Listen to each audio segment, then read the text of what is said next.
Hey, how's it going, guys? No, just had to take a quick call. My lady was taking off, so I wanted to say hi to her. Wish her a good trip and everything. But we are good to go. Now I got to distract myself with drawing, because otherwise I'll be sad.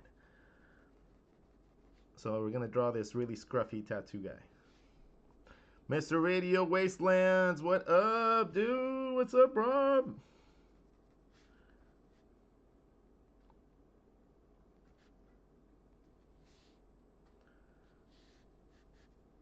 If that were, huh?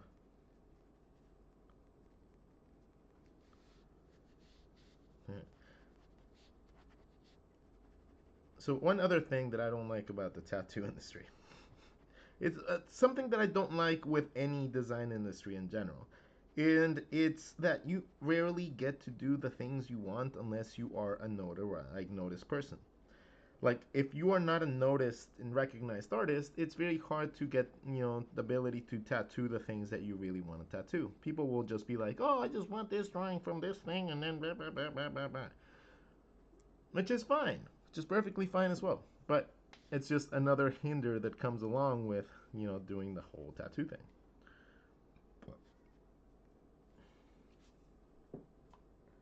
Uh, let's see. So, what should we talk about today? We kind of just went off onto a little rant a little bit a while ago, and I just trying to catch you guys up on what my life has been like the last couple of weeks. We did the whole like holiday thing, like we did the whole things, like Christmas with like the ornaments and all that junk, and gifts, which is always nice. I got a lot of thermal stuff since I'm moving to Scotland, but so I got a bunch of jackets and like stuff like that. It's gonna be really really useful too because I am used to California, so it's gonna be a little bit different. Hey, cats and princess, what's up? Hey, welcome back. Hey, thank you. I took a little break, about 3 weeks worth of time to spend with my girlfriend that came from Scotland. So, I don't get to spend much time with her on a day to day basis. So I was like, fuck it. I'm just gonna take time off work and, spend time with her. And we had a fantastic 3 weeks. Priorities in life.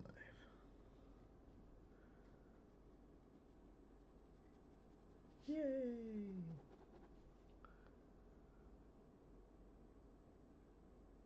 You're gonna need it. Yeah, I probably will. They told me that it snows heavily in February when I'm going, so I'm expecting it to be a full blown like hurricane when I get there. Do we have people on the YouTubes again? Hold on.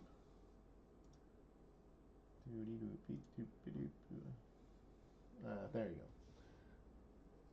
I picked your edition of Imagine Effects. Woohoo! Yeah, if you guys weren't aware, now I got to feature in issue 218 and 217 of Imagine Effects. Oh yeah. In one of them, they showed one of my tutorials where I showed people how to draw the neck. And then in the other one, they decided to showcase my sketchbook stuff, which, if I have to say, that is a fucking bucket list item. Woo! Like to be even be considered is already fucking like wow. And then for them, like I didn't submit it. They asked me, which adds to another level of awesomeness, right? It's like it's yeah. It was like when I got that notice, I was like, me, me. You want me, Rod, the guy that just like doodles on sketchbooks every day, just because he loves drawing. You want him on Unimagine Effects. Fucking, oh my god, yes! So I jumped on that opportunity like immediately. I sent them a bunch of like artwork and like a proposed layout, and then they took that and then they made some amazing layout choices. Like that, they made me look cool And I was like, yay! Woohoo! But like, let me explain to you guys also what it means to be a person like me, though. That's it. I'm not a very social human being. I don't go out with friends every day. I don't go out with friends every week. The only thing that I normally do to get out of the house is tends to be to go play pool.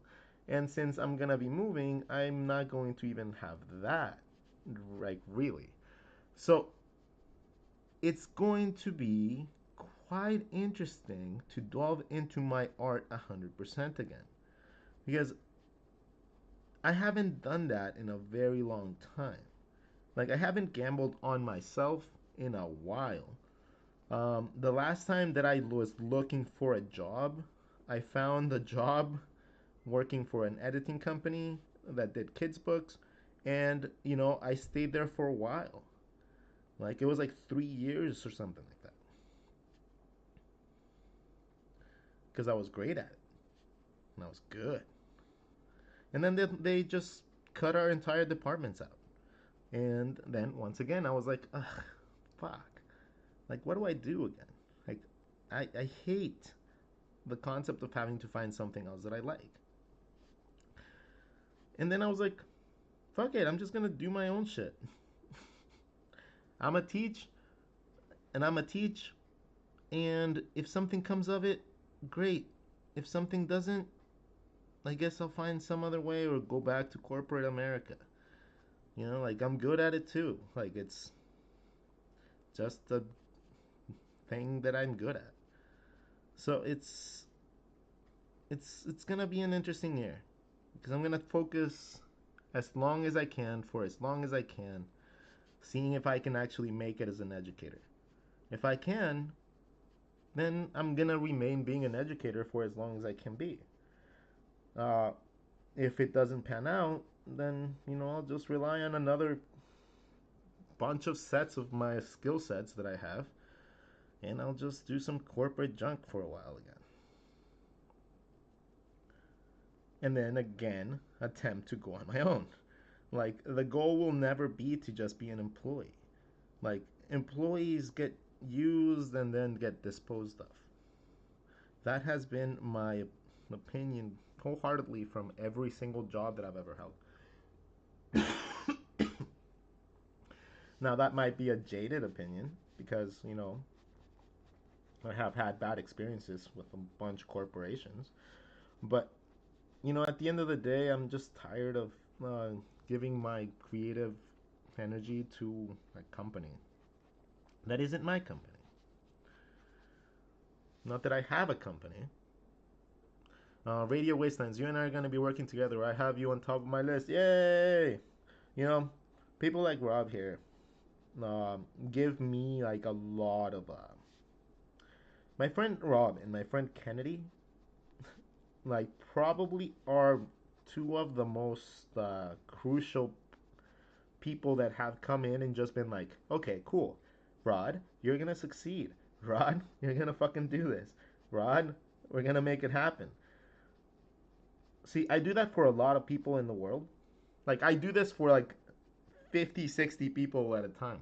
Like, I mentor and I tutor and I like have like a bunch of people that I help. But I never have anyone doing that for me, right? That is essentially my life in a fucking package. Like my life in a like in a simplified word. But it's been really nice to get the support of a couple people, even though it has taken a while for me to actually even accept that like that help. Like I did not realize how self like dependent I am to the point where it's like I can't relinquish any control. I'd rather live at a lower lifestyle than have to rely on somebody else to be able to maintain a higher lifestyle, even if it would mean like a lot of riches and stuff. It's incredibly hard for me to trust people, especially with my livelihood, right? Because I have been fucked over so many times in this industry. So it's just nice to get people that are seem to genuinely just want to help you be a better person. Like, you don't see and meet many of those people ever. Not even like, oh, not in your adulthood. No, you just don't ever run into people like that. And something that somebody once told me that made me like smile a lot, and they were like, yeah, well, that's you for like a lot of people. And like, I never realized that. Even though I do like things with the intent of helping, I'm not constantly thinking of like, ooh, I wonder how many lives I've changed. How many people like require support when I gave it to them. Crap like that. Just do it. You know. So for once in my life, I'm gonna allow someone to help me. I'm gonna allow someone to help me come up with a better way to figure that shit out for myself, which is a weird way of explaining. I'm gonna need help. I need help to figure out for myself. Kind of like an oxymoron, but I hope you guys understand what I mean.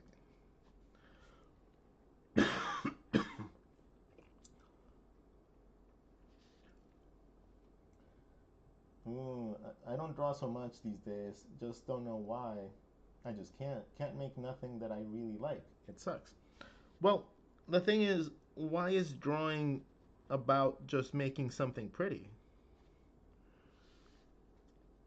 Like, why can't drawing just be like you doodling to get an emotion out, or just to get an idea out, or even just do it? Like, we don't always have to make pretty pictures, and it's not something that you have to even share online or anything. If you're worried about somebody like just liking your stuff, well, like, then I think like the reasons for being an art is a little bit like subjective, right? Like, it really depends on what you're trying to get out of it. But if your whole sole purpose of being an artist is to be recognized and like adored, it's gonna be a tough career for you, man. Because believe it or not, most artists, even in people like in and Moan and movies and stuff like that, even the animators that get to the top, like most of them get unacknowledged. Most of them just become a name in the credits. So when you're talking about like professional industry stuff, it's the same as in social media. You only really get like a name out there if people like your work enough, but at the same time, it's also going to be dampered because you didn't create all the work for that project, but you might, you know, be getting known for that. Like, there's artists that work in certain movies that are just known for being the artist in that movie, even though, like, maybe they didn't even come up with some of the designs for that movie. Because there's so many different departments and stuff. So it really is like it's an interesting like thing that you have to go through. And it's decisions that you have to like eventually be okay with if you want to go into those fields.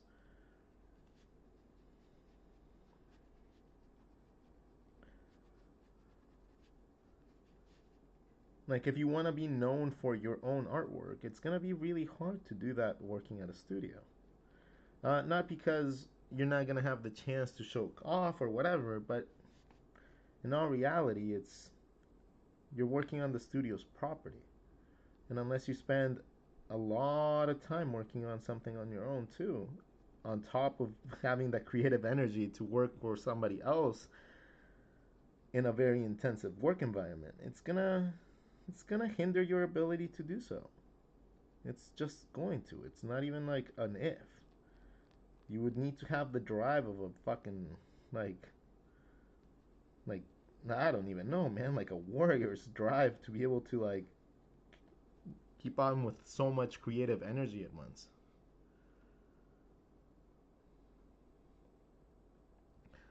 You don't see a career out of it, so if you just do it for fun, then fantastic. That's great. Just stop getting stressed out. You're an amateur at that point. You're not considering yourself a professional. Just have fun with what you're doing then. There's no pressure on you to succeed because there's the only success that needs to be met is if it makes you happy or not.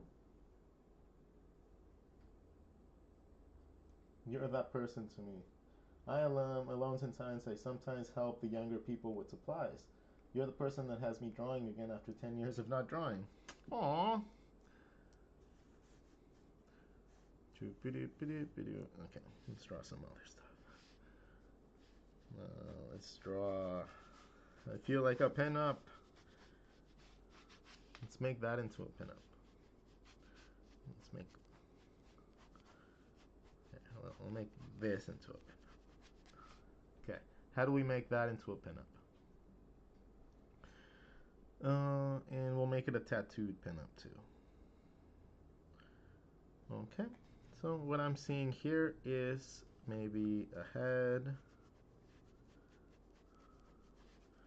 and then a chest, and then her chest is pointing out, and then her hips would be back here, and then we can make one of her legs coming this way into some bell bottoms or something, and then we'll have the other leg this way. Cool. That's a pretty cool pose. Then let's see, we'll come up with a cool pose. Her fist just as a big blob. Then we come up with the arms, and maybe she'll be like holding something.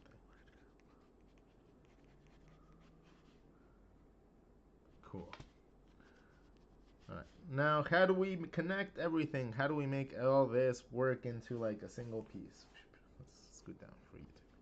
Okay, so the first thing that I would do is start figuring out like the key components that are gonna make this thing look good. The very first thing that normally makes any drawing look good is the eyes. So what I'm going to do is I'm going to figure out the proportions for the head.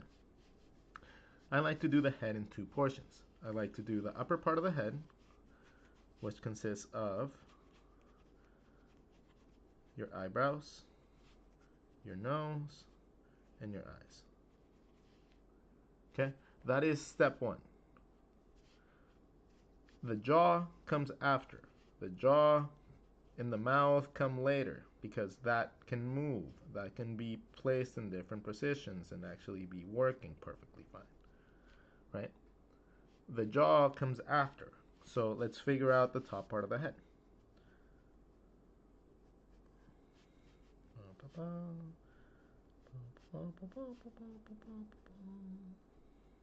Okay, that kind of looks fine. At the bottom of our sphere, we have our mask. The mask is going to determine the nose canal and the cheekbones. Cool. So now we have the upper part of the face. At this point, I can start adding style. I know that my eyeball has to fall within this area because this is the eye socket. And then that eyeball is going to have eyelashes or eyelids. So my eyelid is going to determine the style of my character. And the eyelid just wraps around the eyeball. The upper part of the eyeball is the upper eyelid. The lower part of the eyeball is the lower eyelid. You have your eyebrow line already with your mask.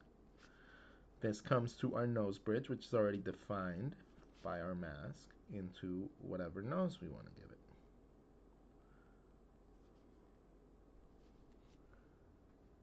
Cool. Now, From there, my nose bridge goes into my next eyebrow that wraps around my head, right? Just wraps around my head. And then the other eyeball would be right here, so I can draw it really lightly if needed, and then figure out the mapping points that go around your eye to just get that other shape. So what you're doing is you're wrapping around your spheres to come up with the angles that you need, right? You go around your sphere to create the eyes. Okay, so now that I have this amount of features, I can start figuring out the rest. How big of a forehead do I want? From this point on, I can determine the forehead amount by just the space that's above my eyebrows. So if I want a normal type of forehead, I would make it about this big. Once you have your forehead, now you can start determining things like your ears. Your ears will normally be about the same size and tall in width as your mask because it normally goes from your eyebrows to the top of your nose. Now that definitely varies with different people, but that's just a general guideline that you can use if you're drawing generic characters, or if you just want to have a nice, easy, established position for your ears. So we're gonna draw our ear right there. Now, having my ear allows me a lot more information. The ear is on the side of my face, so therefore, from the temple, which can be the edge of your eyebrow, the back of your head is going to determine the size of your head. The mask is going to help you lead the side of your face. The next point that you should probably go into is the mouth. The mouth is as easy as drawing another eye, but on the bottom of where the jaw is supposed to be. Why do you do that like that? Okay, let's do this. Okay? An eye provides you all the details that you need to create a really good mouth. All you gotta do is create negative space instead of drawing an eyeball. And you end up with relatively cool, easy mouths to draw. Now, remember that it's not the same, but it's just a similar shape because it wraps around the muzzle of your face. Now, what kind of smile should we give her? When you're trying to determine the size of the spacing for your lips and stuff like that, that comes along with understanding a little bit of your anatomy. The spacing between the nose and the eye, or the nose and the bottom of your teeth, come from understanding how your teeth wrap around your mouth. Okay? If your teeth are very low and very long, you're going to have a longer version of this. But if that is shorter, your teeth are just naturally going to be different.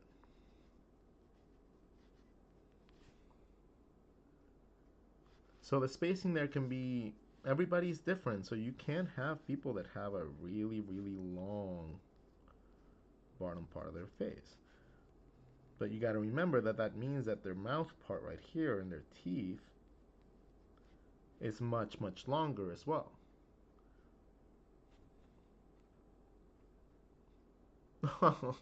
Just starts and love you. Aww. Any month challenge for January. Ooh, we're gonna have to have a New Year's challenge. That's for sure. I will post it over on my Discord, and I will, make sure that you guys get into it.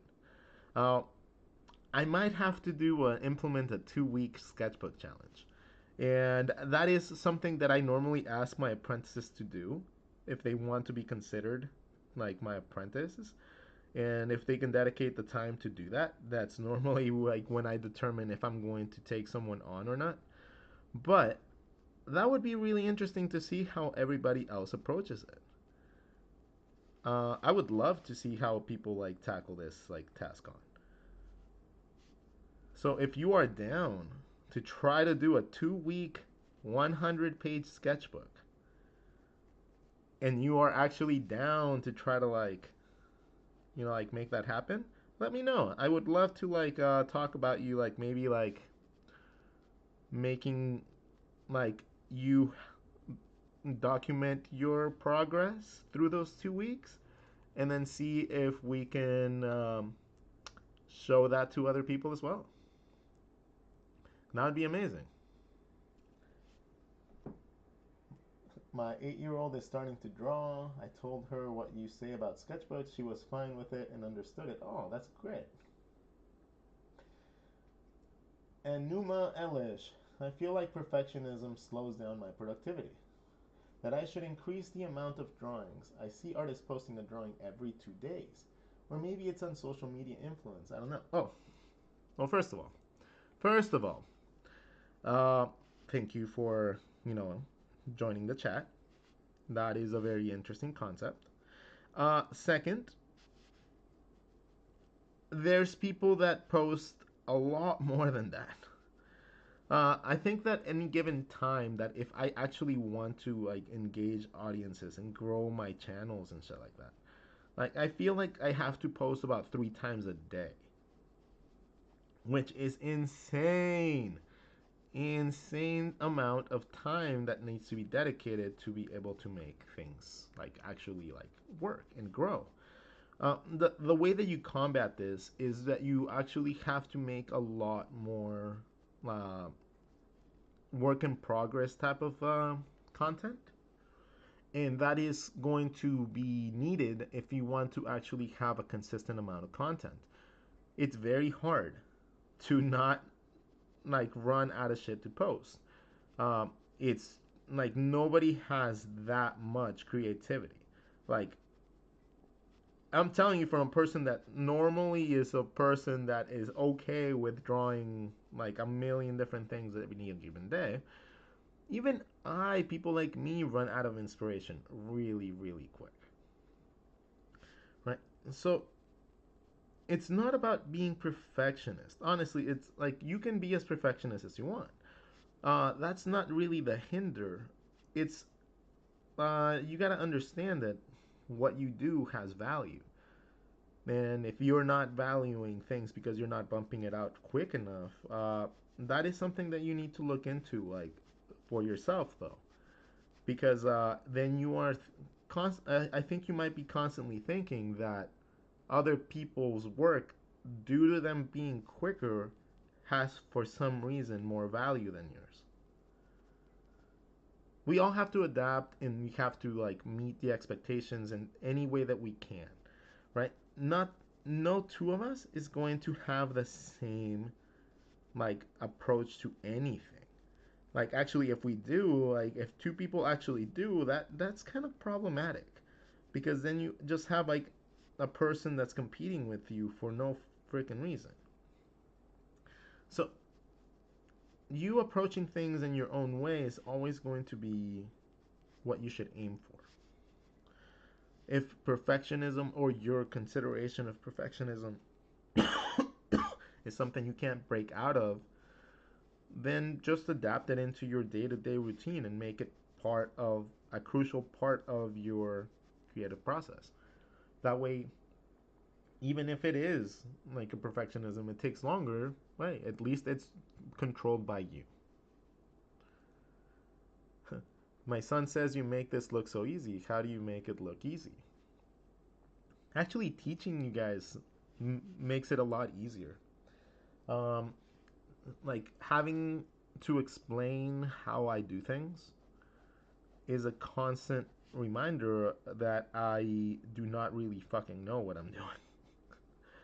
So while I'm teaching you guys, I'm learning myself. Like, a lot of the times, I'm using all this time to just talk through all the information that I've tried to like research and put together, and then I just do my own spin on everything, and then until something clicks in my head, and then I'm like, let me teach this to the masses, collect the councils. We have learned a new way to draw eyes. Oh, but is it better than the other ways, Mr. Rodgon? Ah, I would not say that, my kind sir. It is just different. And it's like two fishies would not swim the same stream the same. Two artists shall not have to draw the eyes the same, or look at mouths the same.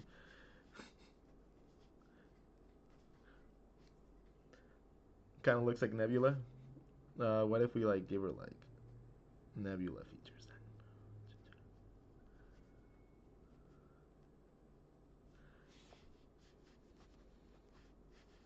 So yeah, like the biggest concept, the biggest lie.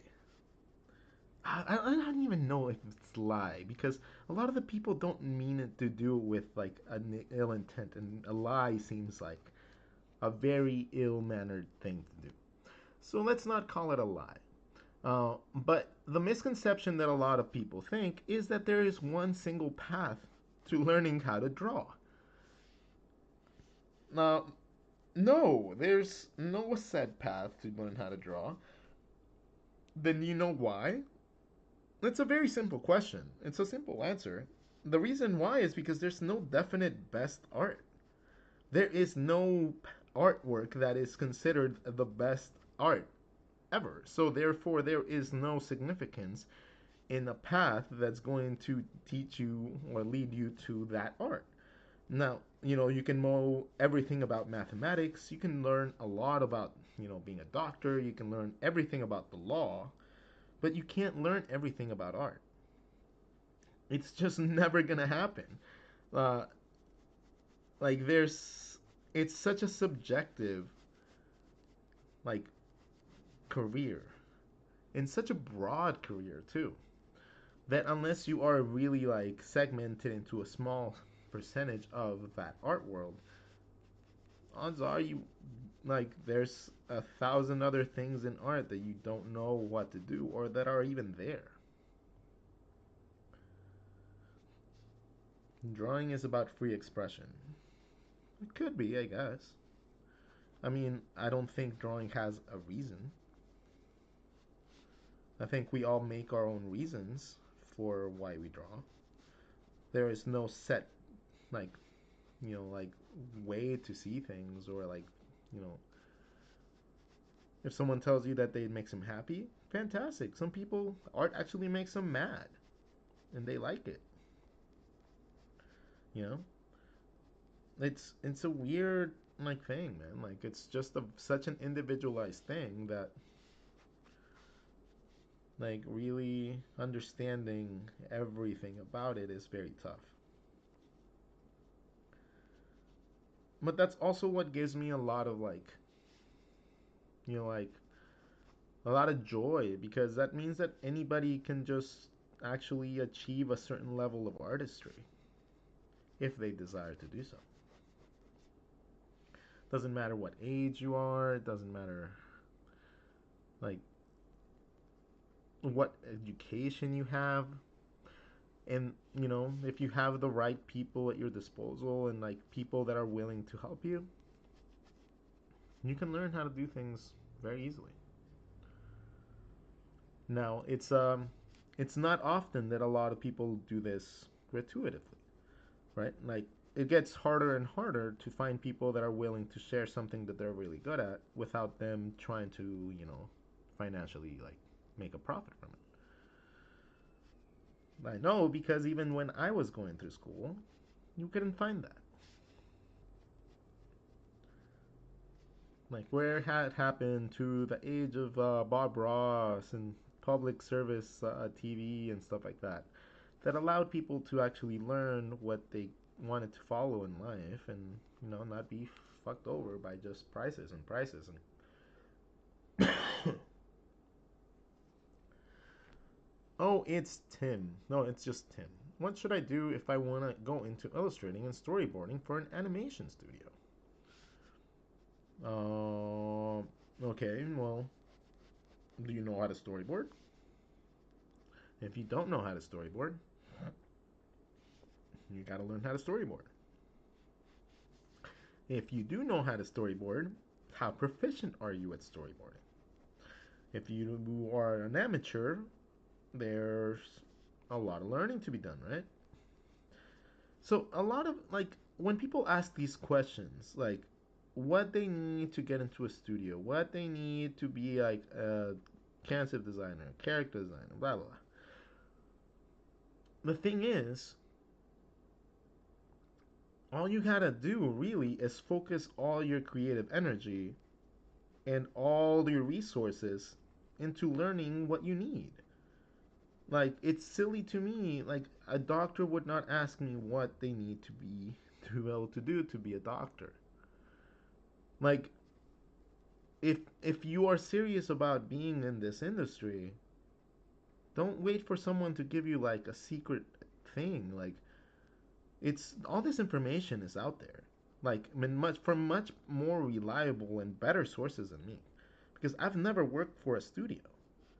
I've worked with studios on like freelance projects, but I've never worked for a studio, mostly because I don't want to. Right? I don't find it appealing to just be a credit in a movie. I don't. So I've never really actually tried to get jobs at studios. So I'm not necessarily the best person to ask for that. But I would like to ask you one question. And if you don't mind answering, if you're still listening, why do you want to work for a studio? A studio's not going to let you work on what you want. You're not going to get to work on your projects. You're going to be working on something like Dora the Explorer's Hello Kitty Adventure crossover for years. Years. And then they'll just move you to some other project they need you. It's not going to be pretty. It's not going to be like quite often where they take new artists and they put them in positions that can control the directive of any story or project because they invest millions into these things. And not just from the animators from creation point of view, but from hiring and marketing and like stuff like that. So odds are you will not get to work on what you want. If it's just for a learning experience, that's a hell of a steep road to take just to learn. Um, Honestly, it's like you're better off and probably will get paid more by just trying to learn it on your own and then sharing the experience. If you do and you really do want to work for a studio though, like, don't take my like ways of viewing things as like an absolute. There's no reason why you shouldn't follow it if that's something that you really want to do. But make sure that you inform yourself quite well as to what the working conditions are, what the pay is, and what you're expected to do. Because it's not easy to get in there like that. But at the same time, it's not impossible either. You just have to cater your work and your attention to making that happen.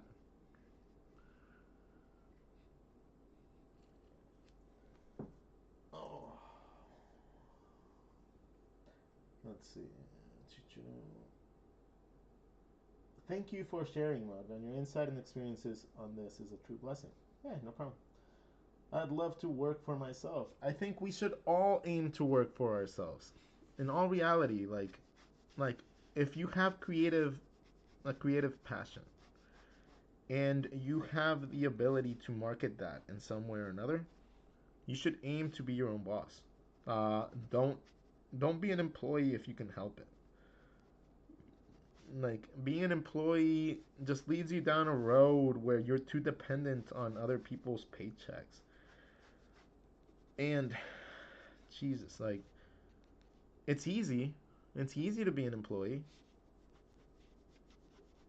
I'll leave it at that. It's easy, and easy is what's preferred by most people. So like who am I to just like, say no? If you have a cool, easy job that allows you to be creative, fuck it, just keep it up. Like honestly, like no joke, like not like joking or kidding. Like if you have an easy job that allows you to be creative without the stresses of anything, just keep that.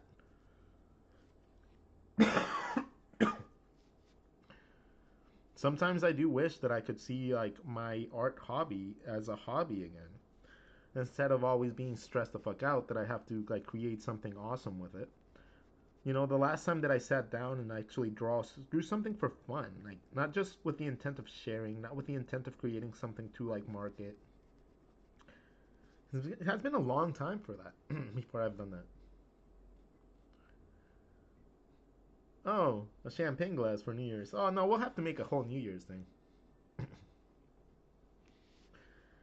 No, life is a competition. I'm sorry to inform you that if you haven't figured that out yet, but all of life is a competition. You're competing for resources, you're competing for attention, you're competing in video games. You just compete for everything. Like if you're going to try to date someone, you're going to compete for with a lot of people for those people's attentions. You have to stand out. You need to be able to make people understand that you are the best choice. That's competition. You can't escape competition. If you want to do this as a living, like being an artist is fucking hard. Like so many people like to like think that it's an easy career. It's not an easy career. It's not. It's freaking hard. You gotta be everything. You gotta be like a marketer. You have to be an illustrator. You have to be an animator. You have to be a graphic designer. You have to be good. You can't just be okay. You have to be fucking great. And if you want to stand out with some of these motherfuckers that we have to compete with every single day, right? And then if you want to stand out, ooh, that's a whole other level of fucking fuckery. Like, I'm sorry for the language, but like that's the only way that it can actually properly be explained. Like, being decent is amazing. Being great is so fucking hard. Like, it still amazes me that some people think that I'm great when I know that I'm not. I'm okay. I'm okay. I've met great. I'm okay. Like I've seen people whose like art skills just baffle the fucking consciousness of reality. Like it's just nuts how good they are, right? And how easy it is for them. Like some of you guys might think that with what you're seeing me draw. Now imagine if I'm the one that's impressed like that. Imagine the level of magicry that these people are doing.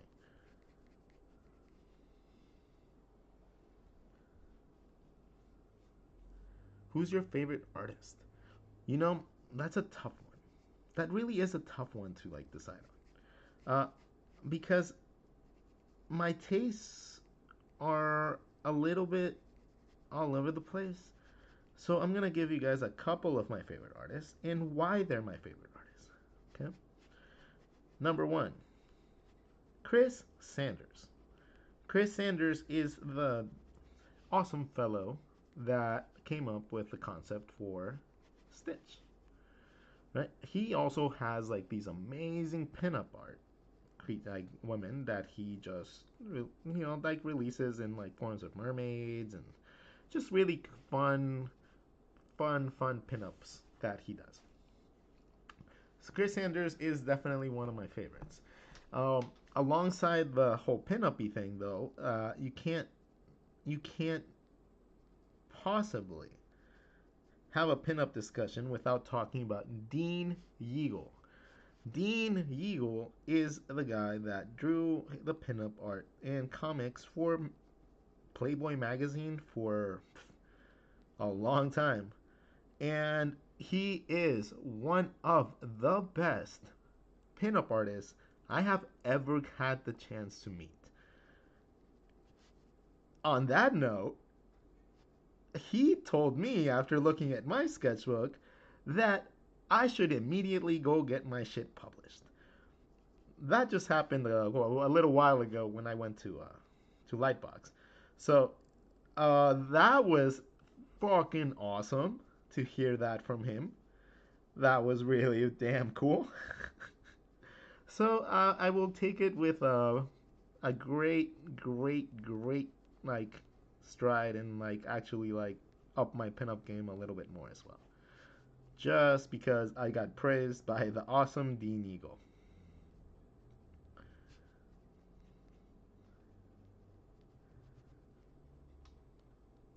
Kim Young Yi was definitely my favorite artist. You know, I did like his art. I loved his art. I think the guy was stupidly talented. Um, I wish that more people would have known him, like outside of like just his death.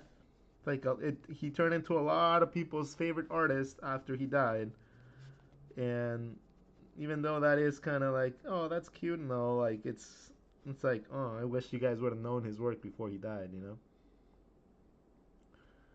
I think an artist Neef. Have you heard of Thomas Letter? I have not heard of Thomas Letter. Okay, next on my favorite artist category is the awesome Bill Watterson. Bill Watterson is the guy that came up with the awesome comic Calvin and Hobbes. Or how I used to call it in my head, Calvin and Hobbies. I don't know why. I just didn't know how to spell, I guess. But in my brain, for many years, it was Calvin and Hobbies. Little Tiger was Hobbies. But it's Hobbes.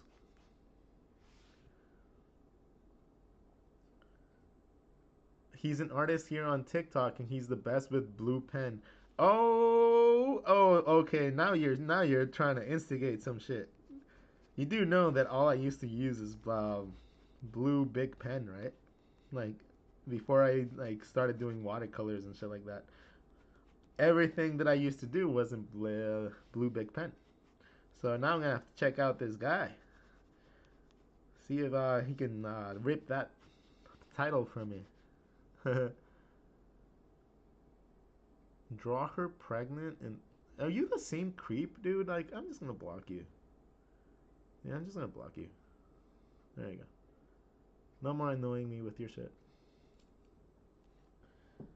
I started drawing with just a few pens because your videos, ooh, it's very good to learn how not to be too perfectionist with myself. I can't fix it, so I just go on. It's been an interesting experience. Do you know about Aaron Blaze? I do know about Aaron Blaze. Oh, the guy that we just blocked? Yeah, that guy is an annoying pest. Like, I gave him several chances. Like, he just constantly goes on here and just starts posting, like weird, like really out of the norm requests, and it's just annoying the shit out of me. So, bye bye.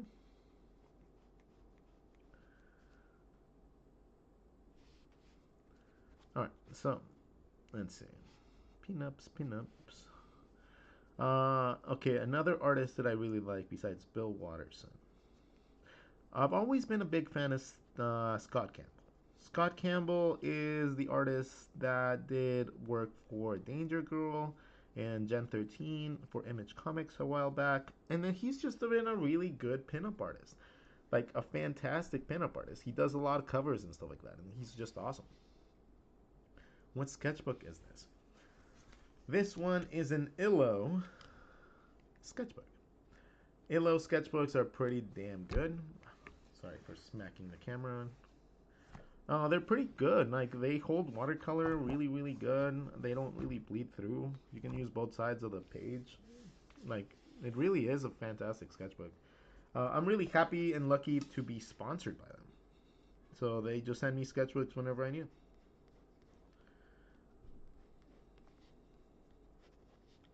The other sketchbooks that I like to use are Danique sketchbooks. Danique sketchbooks are they have like a really cool like design patterns on them instead of being black. And you can even put your own art on them. You know, and I find that making your sketchbook look really cool is like a key component to making sure that you don't lose like interest in doing it. So it's just important to me to have my sketchbook look really cool. In my case, I put a lot of stickers on them. But, you know, if you already have a really cool design on it, then you don't need that. Alright, let's add some color on. I don't know if I want red though. I might go with blue.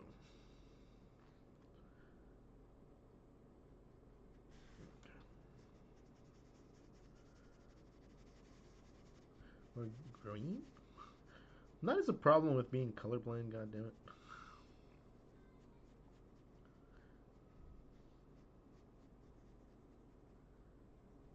So the reason that I add a little bit of color is so that I can intensify some of the colors that I have in there, especially the lighter colors like white and stuff. They tend to kind of like blend into your sketchbooks quite often if you don't take the time to add slightly contrasting elements. In this case, all it took is to draw a little bit of color in front of the white parts, and that alone just brings out a ton in the actual drawing. Like, look at this one right here, right? We won't even tell that those are little, you know, rips in the jeans unless we add some contrast to make it stand out.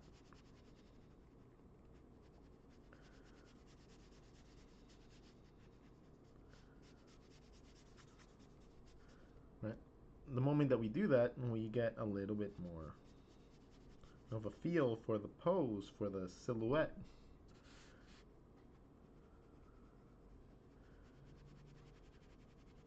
So learning when to apply contrast is a crucial thing, absolutely crucial thing to learn when you're doing art, especially when you're doing comics. Jesus Christ, that's like, if you want to have like good storytelling with your designs, you are going to need to learn how to like create contrast points. And that's going to be with the lighting, with the color, with the line work, with the composition, with the dialogue boxes, with everything. Like, that is a huge element that people just kind of don't talk about or even try to work on. And it ends up mostly biting you in the ass later on in your career when you're expected to learn how to do these things or know how to do these things, and then you can't.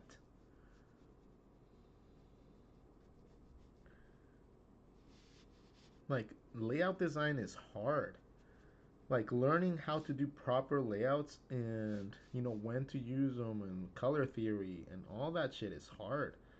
Like, don't get that shit twisted. Like, those are basic concepts of art, but nobody ever really focuses on them, and it's a lot harder to learn them once you have like a ton of like styling like that you use to compensate for not being able to do that shit. Right? When you compensate, you end up hurting yourself a lot more than you think. Uh, if you don't take the time to actually learn what you're drawing, eventually you'll get to a point where you can't really do anything else because you just can't figure it out. It'll be so hard to figure it out because you don't have any frame of reference and you're going to think that you're too entitled to go back to your basics. I know this because I was one of those people. I'm not just calling out you guys, I call out myself, man. Like, I fucked up for a long time.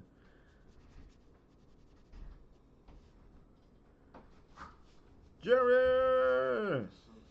What up? Alright. No, we're gonna call it a day for today's stream. Hope you guys had a wonderful time. Hope you guys learned something. I will catch you guys in the next one. And until then, draw a little, laugh a little, do whatever a little. I don't know. Boom. Let's catch you guys later.